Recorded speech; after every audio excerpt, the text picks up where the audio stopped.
Sa direktang pagharap sa mga kakaibang hayop, ganap na naramdaman ni Lu Sheng ang kahanga-hangang kakayahan na kontrolin ang mga elemento kasama ng malalakas na martial arts. Katumbas ito ng pag-atake na may mga espesyal na epekto. Ang kapangyarihan ng pagpatay kumpara sa mga ordinaryong martial artist na walang talento ay ilang beses na mas malakas. Ito ay isang mapanganib na sandata. Hindi ka taka-taka kung bakit kahit sa hinaharap na martial arts ng 1-0,000 taon, ang martial artist na may talento sa elemental control ay ginto. Kung mayroong talento sa espiritual na enerhiya, hindi na kailangang sabihin. Nagpapatawa ka ba sa akin? Ang mga sundalo na nakatayo sa tuktok ng battle fortress na ginawa nila ay matagal nang nawalan ng pakiramdam. Ang eksena sa kanilang harapan ay ginawa silang tanga. Sa kanilang mata, sumasalamin ang imahe ng malalayong battlefield. Ang katawan ng binatang parang dragon, na may hawak na sibat at may mga kutsilyo na umiikot sa paligid niya. Tumataas ang yelo at apoy sa paligid niya. Ang lupa ay gumugulong sa ilalim ng kanyang paa. Ang isang paglubog ng araw sa likod niya ay dahan-dahang lumulubog sa kanluran. Ang malalaking kumpol ng mga kakaibang hayop ay parang dayami na nahuhulog. Nagmamadali ang binata sa mga kakaibang hayop na binibigyan ang bawat isa ng nakamamatay na suntok. Ang mga sundalo ay nagulat at walang kapantay na nagulat. Hindi nila alam kung anong wika ang gagamitin para ilarawan ang kanilang damdamin sa ngayon. Tunganga na nilibot ng mga sundalo ang battlefield. Ang kakaibang hayop ay dumadaloy ng walang tigil na parang dagat, na napakakapal na nagdulot sa mga tao na makaramdam ng kahirapan sa paghinga. Ngunit hindi alam kung kailan sila naging napakakonti. Ang mga kakaibang hayop na orihinal na tumatakbo sa likod ng linya ay nahilarin pabalik, ngunit hindi pa rin sapat upang punan ang pagnanasa. Ang mga kakaibang hayop kung saan nagkumpulan ang pangkat ay nagmamadaling nalilipol. Ang binata na may nagniningning na mata at malamig na mukha ay nagpakita ng malademonyong ngiti. Sumigaw si Lu Sheng, "Mga demonyong kakaibang hayop, mamatay kayo." Sa Western Battlefield, ang kakaibang hayop ay marahas. Ang mga sundalo na nakatayo sa tuktok ng battle fortress ay hindi makapaniwala sa kanilang mata nang nakita nilang ang binata ay nag-isang lumalaban sa daan-daang libong kakaibang hayop. Napabulalas ang matandang lalaki na puno ng gulat at pagkalito. Ginawa niya ito sa loob ng 3 araw at 3 gabi, tama ba? Nakita ng matandang lalaki na ang lupa ay puro katawan ng kakaibang hayop. Ang tanawin ay ganap na kakaiba sa hitsura nito bago lumitaw si Lu Sheng. Patuloy niyang sinabi sa malaking lalaki na may hawak na machine gun sa tabi, "Parang kakaunti na ang mga kakaibang hayop, tama ba?" Natigilan ang malaking lalaki sa battle fortress. Halos ipinapalagay niya na naghahalusinate siya o napatakbo na siya sa ibang linya. Nauutal siya, ang general na yon. Ang tanawin na ito ay nagpapaalala sa mga sundalo ng mga gamugamo na lumilipad sa apoy, at si Lu Sheng ang apoy na sumisira sa lahat. Siya ang araw. Si Lu Sheng na may sibat at nakikipaglaban ng nag-iisa ay dumiretso sa mga kakaibang hayop. Binuksan ni Lu Sheng ang walang kapantay na estado at pinatay ang mga kakaibang hayop mula sa pagtaas ng araw hanggang sa paglubog nito. At pagkatapos ay pinatay ang mga kakaibang hayop hanggang sa mapuno ang langit ng mga bituin. Sa tabi ni Lu Sheng, kakaunti na ang mga kakaibang hayop na halos kailangan na niyang aktibong hanapin ang mga ito. Pagkatapos ay natanto niya na sinira na niya ang kakaibang grupo. Tiningnan ni Lu Sheng ang langit. Sa ilalim ng mga bituin, ang lahat ng dako ay puro katawan ng kakaibang hayop. Ang sariwang dugo ay nagtipon sa mga ilog. Ang ilang dugo ay matagal nang namuo. Nakalimbag ang mga bloke sa lupa na sumasalamin ng malaking lugar ng kadiliman. Sa malayo, ang kakaibang hayop ay patuloy na lumalabas mula sa cave, ngunit ang bilang ay mas kaunti kaysa sa araw. Kung gusto nilang magtipon sa parehong sukat tulad ng sa araw, kakailanganin nila ng hindi bababa sa 1 araw o mas matagal pa. Kumalma si Lu Sheng at agad na naramdaman ang pagkapagod na nagmumula sa kanyang katawan. Palihim niyang dinilaan ang kanyang dila dahil kahit ang kanyang hindi pangkaraniwang katawan ay nakaramdam ng pagkapagod. Kaya maiisip niya kung gaano siya kabaliw sa labanan na ito. Tiningnan ni Lu Sheng ang kanyang katawan. Anak ng, kahit ang Blood Core Grandmaster sa aking dibdib ay bumaba ng isang baitang. Kung mayroon akong sapat na magkakaibang katas, ang aking immortal golden body ay tataas. Sa kasamaang palad, kahit na maraming katawan ng kakaibang hayop dito, wala kahit isang patak ng magkakaibang katas. Ang lahat ay maganda sa battlefield, maliban sa kakulangan ng mga mapagkukunan. Kung mayroong sapat na mapagkukunan at ang presyon ng pagpapasigla, tiyak na tataas ang aking lakas. Ngunit hindi nangangahulugan na wala akong natamo. Nagniningning ang mata ni Lu Sheng na nararamdaman ang pagbabago ng kanyang sarili. Sa labanan na ito, nilampasan niya ang ilang hadlang na para bang pumasok siya sa walang kapantay na estado. Nagagawa ng gamitin ni Lu Sheng ang 4 na pundasyong Grandmaster na kalooban at 4 na iba't ibang elemental control na kakayahan ng sabay. Ang kanyang kapangyarihan ng paglaban ay muling umakyat sa isang bagong taas. Ito ang pinakamalakas na estado ng martial arts ni Lu Sheng maliban sa martial god state. Bukod dito, may hinala si Lu Sheng na pagkatapos niyang maunawaan ang walang kapantay na estado, ang kapangyarihan ng paglaban ng martial god state ay malamang na tumaas ng husto. Ang perpektong Grandmaster na daan na bagong likha ko. Kailangan kong dahan-dahang perpektuhin at pagbutihin ito at hayaan itong lumapit sa tunay na martial god realm. May magandang kalooban si Lu Sheng. Biglang tumunog ang kanyang earphone. Pagkatapos ng pagkonekta, narinig niya ang boses ni Yufio mula sa loob. Lu Sheng, nasaan ka? Nag-isip sandali si Lu Sheng. Sa huli, hindi pa rin niya sinabi kay Yufio ang totoong sitwasyon. Sinabi lang niya, nasa isang battlefield ako. Medyo tensyonado ang sitwasyon. Naisip ni Lu Sheng sa kanyang sarili, ang ganda ng pagsasanay dito, at ako lang ang nagtatamasa ng linya. Hindi ko kayang iwanan ito. May nagniningning na mata, nagpakita ang binata ng malademonyong ngiti. Sir Yu, kailangan kong manatili rito ng ilang araw bago bumalik. Sa kabilang dulo ng linya, natahimik si Yufio sandali. Okay. Hindi rin tensyonado ang aming linya. Kaya pa naming labanan. Mag-inat ka. Narinig kong mayroong isang mahalagang linya sa kanluran na bumagsak at masakar ang mga kakaibang hayop. Huwag kang pumunta roon. Nagulat ang binata nang marinig niya ito. Napakadelikado. Hindi sinabi ni Lu Sheng na naroon siya at masaya siya. Nang marinig ang gulat na sagot ni Lu Sheng, pinagpawisan si Yufio at inulit, sa kanlurang lugar, galit na galit ang mga kakaibang hayop at nagmamasa. Huwag kang pumunta roon. Napakadelikado. Hindi ka dapat pumunta roon. Tumawa ang binata, haha, huwag kang mag-alala, sir. Masunurin ako. Balak sabihin ng binata na hindi siya pupunta roon dahil naroroon na siya, ngunit natatakot siyang tataas ang presyon ng matandang lalaki. Kaya naman, sir, magtiwala ka. Hindi ako pupunta sa western area muli. Haha. Hindi na nagsalita si Yufio. Nagbilin siya ng ilang salita at pinatay ang telepono. Nagpatuloy sa paghakbang ang binata at nagpatuloy sa paglalakad sa unahan. Ang lahat ng nasa paligid niya ay mga katawan ng mga kakaibang hayop na natalo na sa ilalim ng sibat ng binata kanina. Sa loob ng battle trench, ang sundalo na nasugatan sa ulo ay umubo at nagising. Dahan-dahan siyang umupo habang sumusuporta ng kamay at hinahawakan ang kanyang masakit na ulo. Iniisip ng lahat na hindi makakaligtas si Lao Tao, ngunit hindi inaasahan, tiniis niya ito. Lumabas ang matandang lalaki, nagalak at sinabi, Lao Tao, gising ka na. Salamat sa Diyos. Pagkatapos ay nagtatakang nagtanong si Lao Tao, kumusta ang sitwasyon sa labanan? Nang malunod ang dalawa sa kagalakan ng muling pagkikita pagkatapos ng mapanganib na labanan, isang mabigat na tunog ng isang bagay na bumabagsak sa lupa ang narinig sa kanilang tainga. Boom! Agad na lumingon sina Lao Tao at ang matandang lalaki. Nanlaki ang kanilang mata at natakot sila.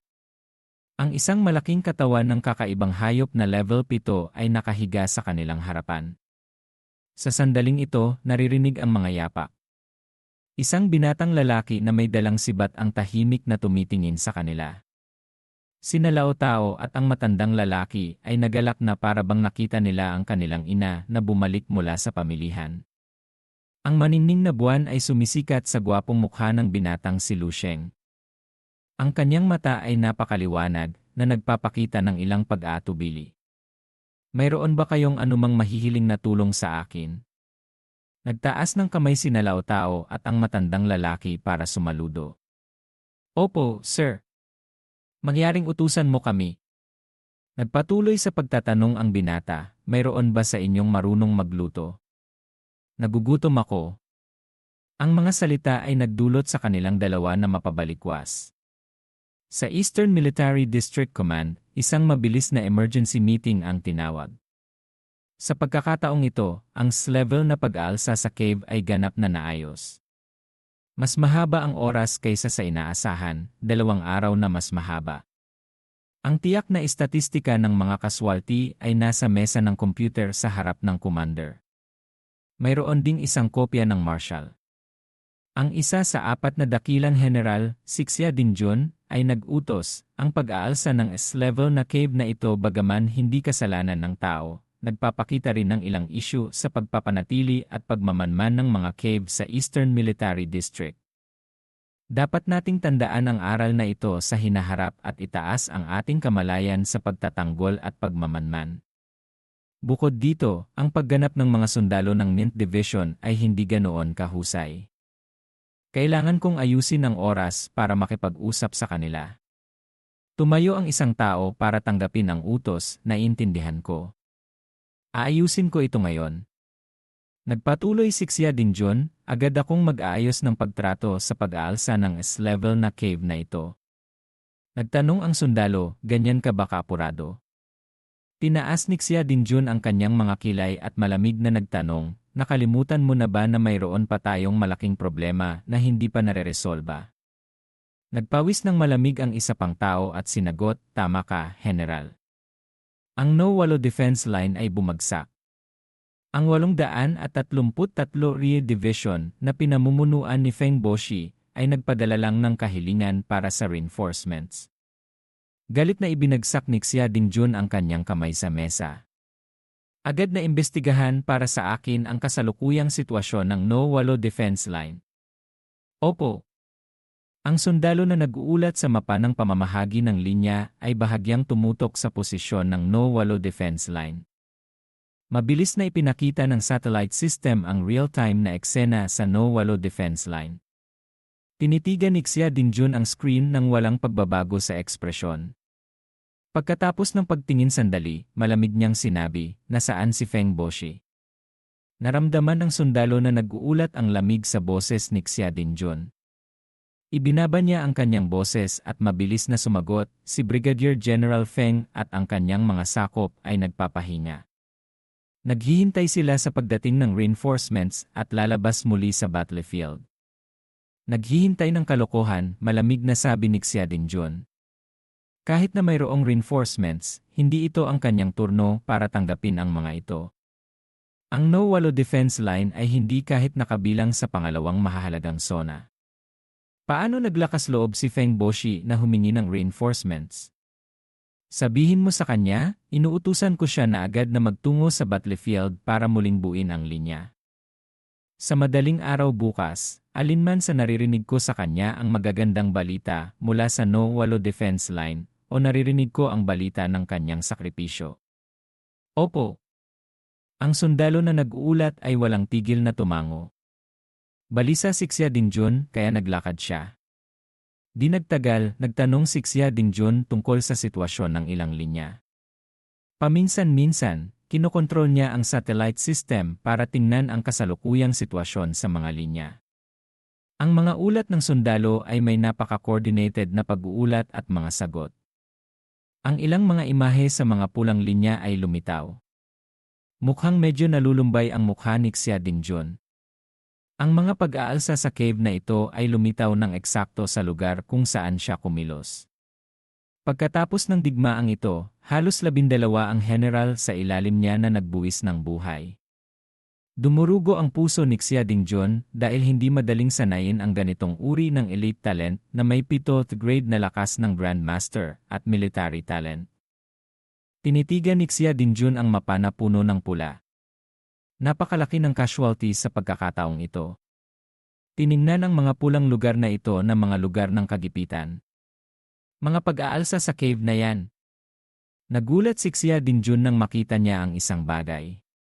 Nang madaanan ni Xia Dingjun ang kaliwang ibabang sulok ng mapa, lumitaw ang isang asul na bilog na medyo malaki at nakapagpapanatag sa mga tao. Sa sandaling ito, nakaramdam siya ng kapayapaan. Bahagyang maliwanag ang mata ni Xia Dingjun. Ang No 1182 Division Line na ito ay ang tanging linya na napakalakas. Sino ang kumukontrol sa 1182 Division? Naramdaman ang nabawasan na lamig sa mukha ni Xia Dingjun, sinabi ng sundalo na nag-uulat ng may masiglang espiritu at nakangiting nagsabi, si Brigadier General Yu Fiu. Narinig ko na ang pagganap ng 1182 Division ay napakaganda. Mayroon pa silang sobrang kapasidad para suportahan ang mga kalapit na linya at gumawa ng malalaking kontribusyon. Yu Fiu. Binasa ni Xia Dingjun ang pangalang ito at hinawakan ang kanyang baba. Nag-isip sandali si Xia Dingjun at hinimas ang kanyang balbas at patuloy na naalala. Naaalala ko pa noong nakaraan nang mag-recruit ang military ng isang mahusay na binhi na gagawing reserbang Marshal Saint. Si Yu Fiu ang nagrekomenda sa taong ito. Anong pangalan niya? Pagkalipas ng ilang sandali, naalala rin ni Xia Dingjun, si Lu Sheng, tama. Ang pangalan niya ay Lu Sheng. Isa siyang teenager Grandmaster.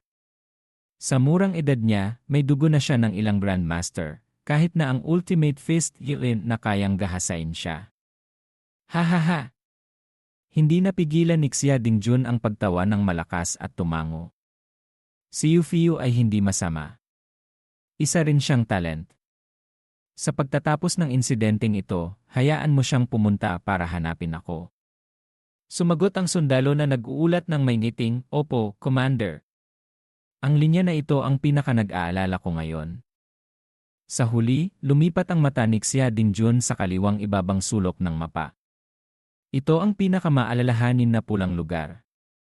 Sa pulong ng mga commander ng war zone kanina, personal na itinuro ng Marshal ang posisyon na ito at ginawa itong strategic na punto. Ang linya ay parang maliit na supot na pumapalibot sa kuweba. Sa kasamaang palad, ang supot na ito ay punit na, ngunit gumanap ito ayon sa inaasahan. Sa sandaling lumitaw ang ngiti sa kanyang mukha, agad itong binawi ni Xia Dingjun. Tinitigan niya ang pulang posisyon sa mapa. Ang kanyang mata ay tumigas. Sa malamig na boses, nag-utos siya, ilabas mo ang eksena para ipakita sa akin ang sitwasyon. Naramdaman ng sundalo na nag-uulat ang biglaang mapanupil na kapaligiran sa silid. Huminga siya at sumagot sa isang mahinang boses, Opo. Inilabas niya ang remote control at nagsagawa ng simpleng operasyon. Ang dalawang screen ay nagpakita ng mga salita. Ang impormasyon ay nababawi. Nandilalas at humanga si Xia Dingjun. Nasaan ang kakaibang hayop? Ang isang imahe ay lumitaw sa malaking screen. Ang una ay isang malayong tanawin mula sa itaas pababa. Pagkatapos ay mabilis na lumapit. Sa imahe, ang mga pupil ni Xia Dingjun at ng sundalo ay mabilis na umikli. Ang kakaibang hayop na pamatay na inaasahan nila ay hindi lumitaw. Labis na nagtaka si Xia Dingjun. Hindi ba napunit na ang linya? Bakit walang mga kakaibang hayop na pamatay? Agad na nag-utos si Xia Dingjun, palitan ang lens. Hanapin ang ibang lugar. Gusto kong makita ang sitwasyon sa labanan. Okay, papalitan ko agad ito. Nagulantang si Xia Dingjun sa pangalawang pagkakataon. Ang lumitaw sa harapan niya ay isang mataas na bundok ng katawan ng kakaibang hayop na sinusunog ng apoy.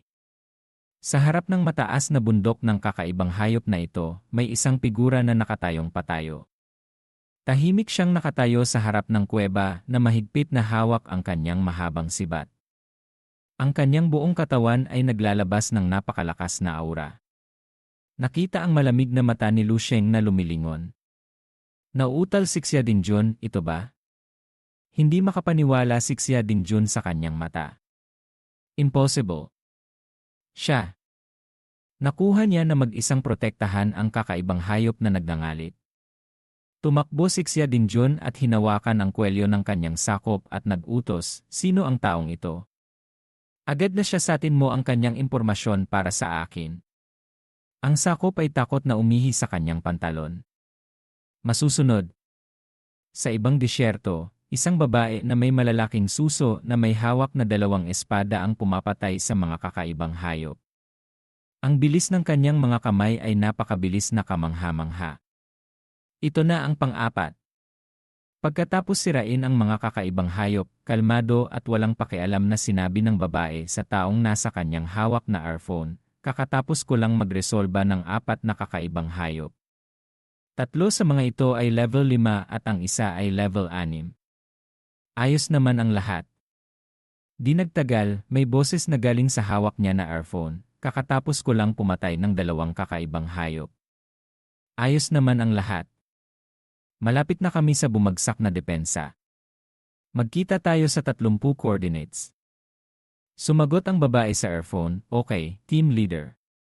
Pagkalipas ng 15 minuto, dumating ang babae sa bumagsak na depensa. Pinalibutan niya ang kanyang sarili, kakaunti lang ang kakaibang hayop. Ang weird. Hindi ba sinasabing bumagsak na ang depensa? Bakit napakakaunti ng mga halimaw? Isang malaking tandang pananong ang lumitaw sa isip ng babae na walang sagot. Hindi kalayuan, nakita ng malalaking sundalo at matandang lalaki ang isang bagay. Sinabi ng matandang lalaki, napakaliwanag. Sumagot ang malaking lalaki, hindi ka nagkakamali.